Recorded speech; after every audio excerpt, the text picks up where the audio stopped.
Assalamu alaikum viewers. Today we are going to start on opinion namely education and EQ. EQ की full form होती है intelligence quotient. ठीक है, इसको लिखा है नाजिर ए ने। ठीक है जी। इंटेलिजेंस जो इमोशनल क्वोशंट है उसके हवाले से हम यहाँ बात करेंगे। यानी इमोशनल क्वोशंट क्या होते हैं? इमोशनल क्वोशंट होते हैं कि आपके अंदर इतनी एबिलिटी, एक इंसान के अंदर की एबिलिटी जो कि वो अपने इमोशंस को भी कंट्रोल कर सके, एक्सकवेट कर सके इस यूनिवर्स की हिडन रियलिटीज को।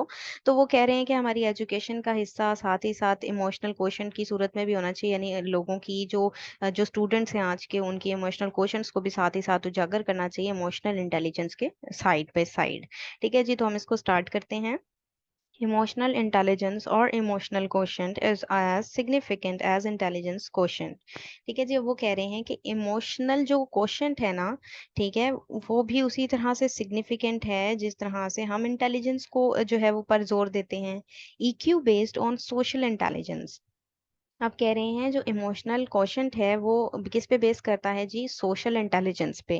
Is the capacity to comprehend, utilise and regulate one's emotions in constructive ways to reduce stress, communicate effectively.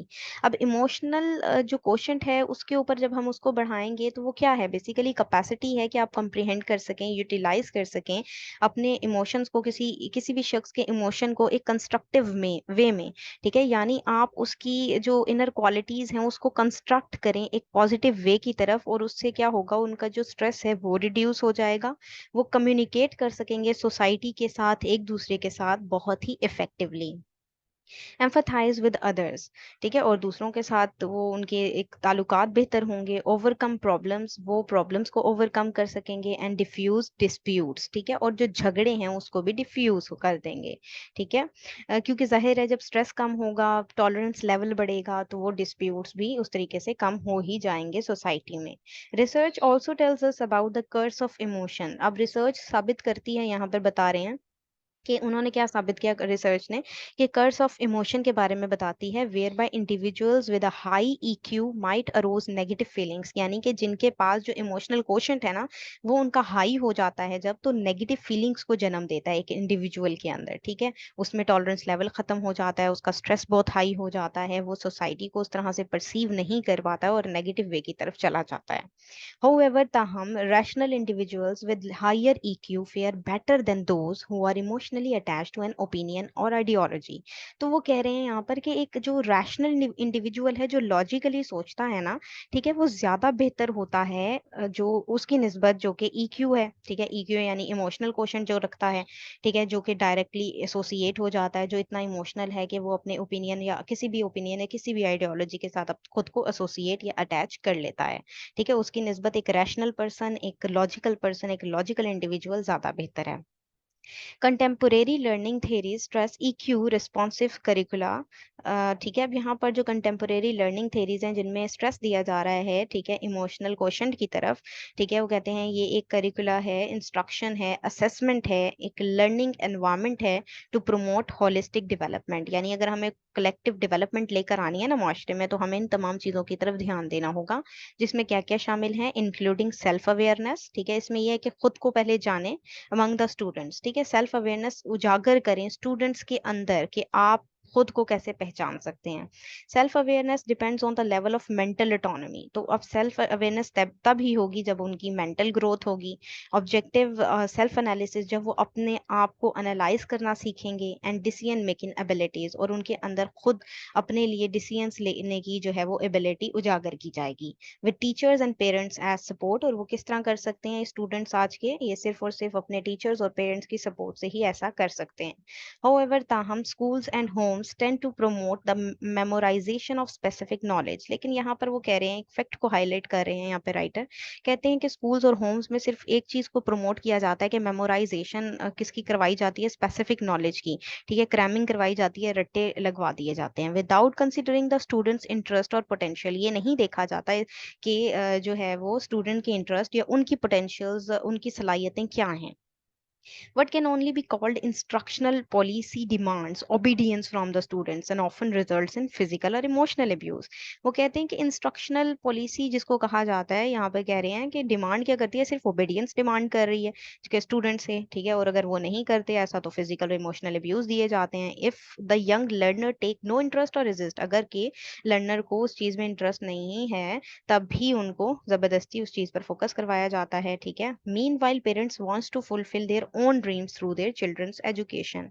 यहाँ पर एक और फैक्ट हाईलाइट करें, वो कहते हैं जी कि जो पेरेंट्स है ना वो अपनी डिमांड्स को पूरा कर लेते हैं अपने बच्चों के थ्रू, जो है वो अपने ड्रीम्स को पूरा करने में लगे हुए हैं, उनकी पोटेंशियल को उजागर करने का उनका कोई रुझान नहीं। With such a narrow understanding of learning at home, ठीक है, जब इस तरह का तंग नजरिया पाया जाएगा लर्निंग में घरों के अंदर एंड इन स्कूल्स, और स्कूल्स में भी students feel fear and anxiety, तो बच्चों के अंदर क्या चीज बढ़ेगी, एंजाइटी बढ़ेगी, फियर बढ़ जाएगा and are prone to negative emotions, और उनके अंदर नेगेटिव इमोशंस जो है वो भर जाएंगे in contrast to how it should be, ये उसके बरक्स होगा जैसा कि इनको एक्चुअली में होना चाहिए। Research tells us that a learner's multiple intelligences while possessing their own strengths and weaknesses, ठीक है, रिसर्च ने ये भी बताया कि लर्नर की मल्टीपल इंटेलिजेंसेस होती हैं, उनकी स्ट्रेंथ्स होती हैं, वीकनेसेस भी होती हैं, seldom function independently of one another, ठीक है, लेकिन वो उनमें से कुछ ही जो है वो इंडिपेंडेंटली काम कर पाती हैं। म्यूजिकल, रिथमिक, विजुअल, स्पेशियल, जिनमें हम ये दे सकते हैं, ठीक है, म्यूजिकल, रिथमिक हैं, विजुअल्स हैं, वर्बल लिंग्विस्टिक्स हैं, ठीक है, लॉजिकल मैथमेटिक हो गया, बॉडीली काइनेस्थेटिक हो गया, इंटरपर्सनल, इंट्रापर्सनल और नेचुरलिस्टिक इंटेलिजेंसेस और एग्जांपल्स, ठीक है, ये तमाम चीजें जो हैं एक इन्होंने एग्जांपल के तौर पर आपको दिखाई हैं कि इनमें से कोई एक के ऊपर ही जो है वो स्ट्रेंथ्स जो है वो मौजूद होती हैं बंदों के अंदर, इंडिविजुअल्स में। अ क्रिएटिव इमेजिनेटिव यंगस्टर्स दो पोजेसिंग पुअर मेमोराइजेशन पावर्स, अब यहाँ पर ये भी हाईलाइट कर रहे हैं कि जो बच्चे, जो यंगस्टर्स हैं ना, जो कि खुद से क्रिएटिविटी करते हैं, तो उनकी जो इमेजिनेटिव पावर होती है वो तो हाई होती है, लेकिन वो पुअर किस चीज में होते हैं, मेमोराइजेशन में, ठीक है, मेमोराइजेशन पावर उनकी लो होती है, पुअर होती है। May do very well in some areas, लेकिन वो कुछ एरियाज में अच्छा करते हैं, but may not good get good grades in an exams, लेकिन एग्जाम्स में वो अच्छे मार्क्स नहीं ले पाते। Notwithstanding their skills such children are deemed failures, तो फिर हम ये कह सकते हैं कि इस तरह के बच्चे जो हैं वो फेलियर का शिकार हो जाते हैं। Standardized tests also largely function as an evaluation model measuring students with varying abilities, ठीक है, वो कह रहे हैं कि ऐसे टेस्ट होने चाहिए भी कि जो एवेल्युएट करें स्टूडेंट्स को, उनकी एबिलिटीज को जज करने के लिए हों अगेंस्ट फिक्स्ड नॉलेज स्टैंडर्ड्स, इसके अगेंस्ट कि एक फिक्स नॉलेज स्टैंडर्ड हो जाए जिसको लोग क्रैम कर लें और डायरेक्टली चीज़ों को लिख लें, इसकी बजाय ऐसी भी एबिलिटीज उजागर होनी चाहिए कि खुद से क्रिएट करना कितना जानता है बंदा।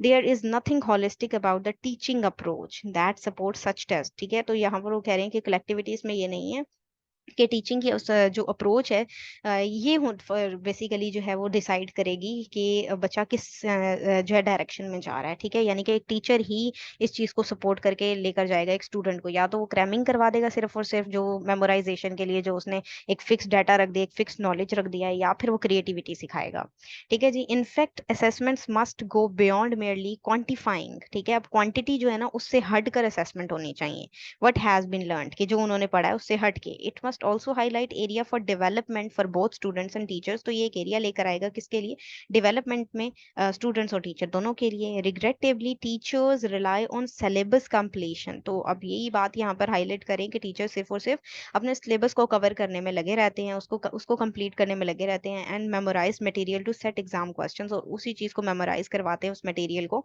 जो कि एग्जाम में क्वेश्चंस आने हैं। As a student, I recall having to wrote learn many answers, ठीक है, वो बता रहे कि मैं राइटर यहाँ पे कहते हैं कि मैं एज अ स्टूडेंट जो है वो मैंने भी बहुत से सवालों के जवाब लिखे, so I had no idea what I was reciting in front of my teachers, तो उसको कोई आइडिया ना था, वो कह रहे हैं कि मुझे कोई आइडिया ना था कि मैं अपने टीचर्स के सामने क्या पढ़ रहा हूँ, और why one student was praised, और जब एक बच्चे को क्यों जो है वो उसको तारीफ की जाती है उसकी, while the other was punish, जबकि दूसरों को पनिश किया जा रहा है। Exams must go beyond quantifying what has been learned। वो कह रहे हैं जो लड़ा है जो पढ़ा है उसके बरक्स जो है वो एग्जाम्स लेने चाहिए, होने चाहिए। We must prioritize learning keeping your our youngsters EQ in mind। ठीक है, वो कह रहे हैं कि हमें prioritize इसको ही करना चाहिए कि हमारे जो यंगस्टर्स हैं उनके EQ को, उनके EQ लेवल को, माइंड को बेहतर किया जाए। This could be done through an enabling atmosphere. तो ये तभी मुमकिन होगा जब हम एक बेहतर एटमोसफियर क्रिएट करेंगे, instead of being made to face pressure to deliver A और ए प्लस ग्रेड्स। इसकी बजाय कि हम बच्चों के अंदर ये प्रेशर बिल्ड करें कि तुमने ए प्लस ग्रेड लेकर आना है, ग्रेड लेकर आना है, इसकी बजाय हम उनमें क्रिएटिविटी लेके आए।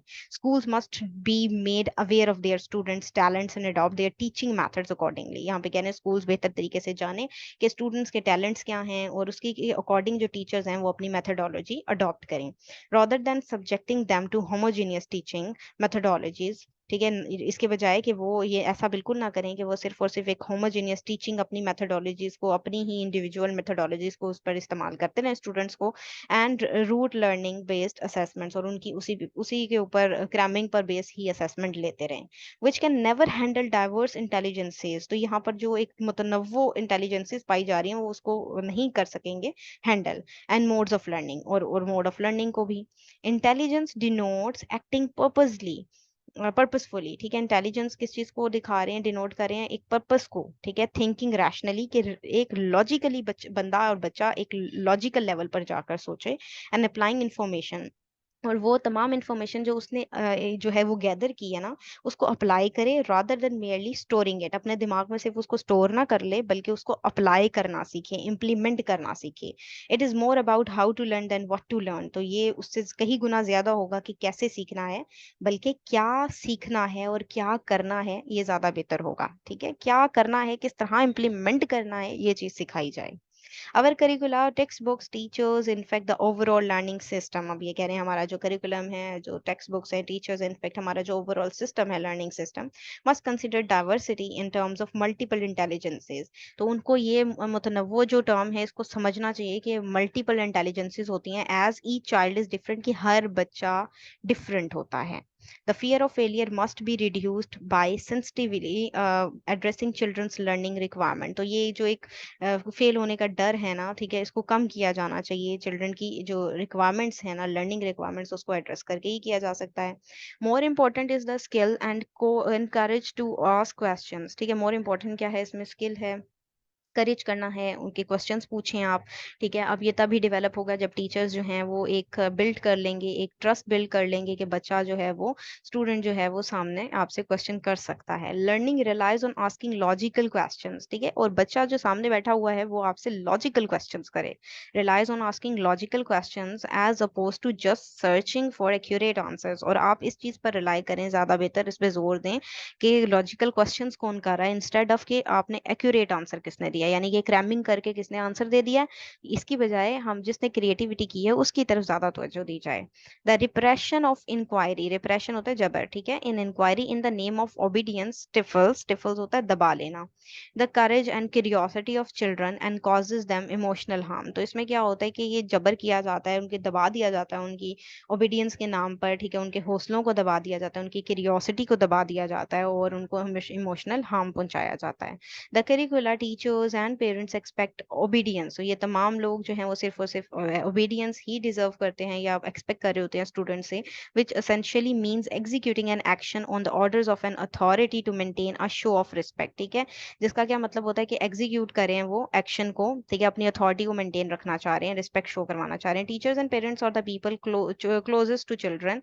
ठीक है, अब टीचर और पेरेंट दोनों ही क्लोजेस्ट होते हैं बच्चों के, but they are also people from home children hide a lot of things. लेकिन ये वो ही लोग हैं जिनमें से बच्चे बहुत ज्यादा चीजें छुपाते भी हैं। Respect is a two way street between teachers and students and between parents and children. ठीक है, तो रिस्पेक्ट जो है वो दो एक रास्ता है। ठीक है, दो जिसके रास्ते जाते हैं, यानी टीचर्स और स्टूडेंट के दरमियान, पेरेंट्स और चिल्ड्रन के दरमियान।